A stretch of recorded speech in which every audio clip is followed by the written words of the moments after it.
My Lord and my God, I firmly believe that you are here, that you see me, that you hear me. I adore you with profound reverence. I ask you pardon for my sins and the grace to make these moments of prayer fruitful. My Immaculate Mother, Saint Joseph, my Father and Lord, my guardian angel, intercede for me. Well, Jesus, most of the time that I hear you say, I am something, I expect to hear something big. Something like when you say, I am the way, the truth, and the life, and no one comes to the Father except through me. Now that's big. That's one heck of a claim, actually. Or how about, I am the light of the world. He who follows me will not walk in darkness, but will have the light of life. That also is pretty huge. Whoever has you has the light of life. It's another epic claim. And then you get to the one from today's gospel. I am the good shepherd. And I'm like, well, that's nice. At least that's a first reaction. I mean, I'm being a bit dumb, but you know what I'm getting at, Lord. It doesn't sound like a claim of the astonishing magnitude as the ones we've heard before. But of course, it does all begin to unfold and make more sense.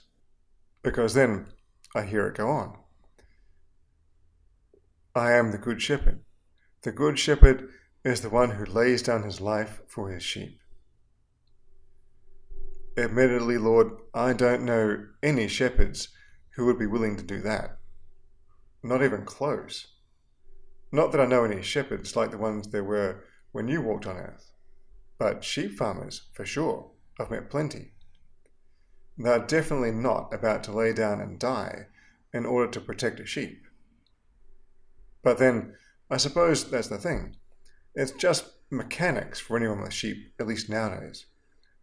The sheep are just a commodity, but not something that you actually love. I mean, you can take care of a sheep, but I don't think you ever really love it. Not to the point of giving your life for it. I know that your sheepfold isn't really about sheep. It's about protecting people from a harm from which they cannot defend themselves. It should be moving for us, I think, to consider that you're willing to lay down your life for people who have no way to protect themselves and no way to repay you. That's why the image of a wolf is so strong. You can't help but see that the sheep is helpless if there's no shepherd to protect it. One doesn't need much practical experience of either wolves or sheep to get the point of that analogy. But then, I add to this, Lord, a certain thing which I've heard many times, and in many ways, from the lips of various people. That each one of us is called to be not only sheep, but shepherd too. How are we supposed to lay down our life for others? If we're sheep, we're defenseless, or so it would seem. And so, how are we going to defend others? Truth is, I think we discover that strength precisely by defending others. I see your strength, Lord, in people, not always in the people you expect to be strongest, but sometimes in the people who have the strength to be a good shepherd to others. I think those people are a real model of yourself, present in this world. Now, obviously I'm not talking about people who are happy to tell others what to do all the time.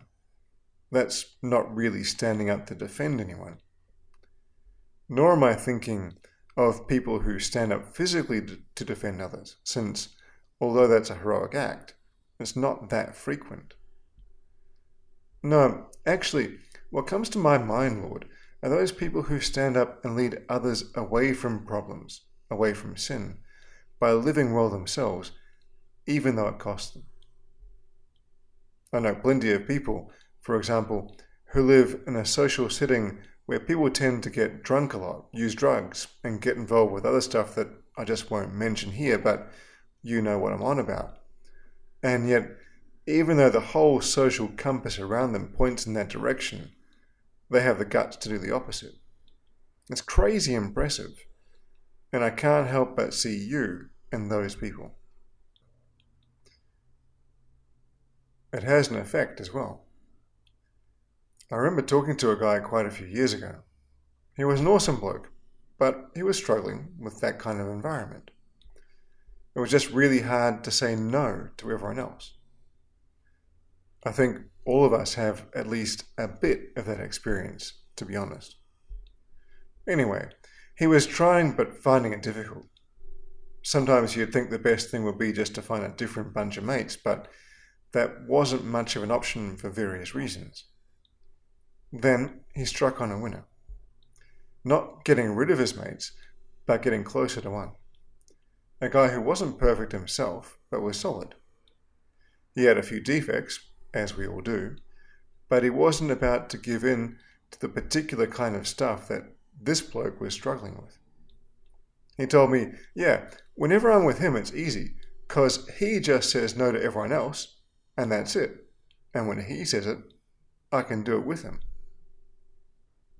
With the two of them together, they were both stronger, and they felt the freedom of being able to live up to their faith, and pulling their mates up instead of being pulled down themselves.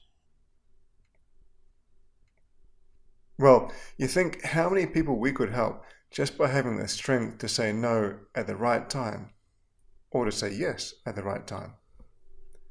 Thing is, it takes strength. I was lucky enough to be able to attend a talk given by a certain cardinal a few weeks ago.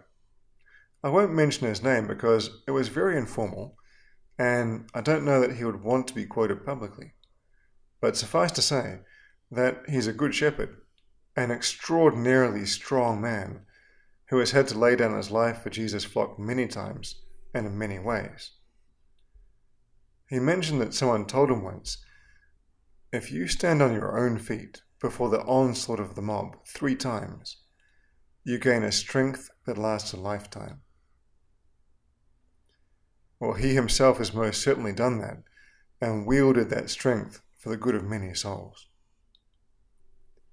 But it's not just about surviving the onslaught of the mob, of course, not just scraping by in a wimpy fashion and managing to survive. Rather, it means getting up and saying, you're not going to stop me. I'm going in the other direction, and even if the whole world wants to throw themselves into the abyss, I'm not going. When a person does that, they most certainly gain a strength that lasts a lifetime. It's amazing because that person, of course, feels free. They aren't bound by the constraints of what everyone else does. To the contrary, they enjoy rebelling against a conformism which locks a person into a world of sin.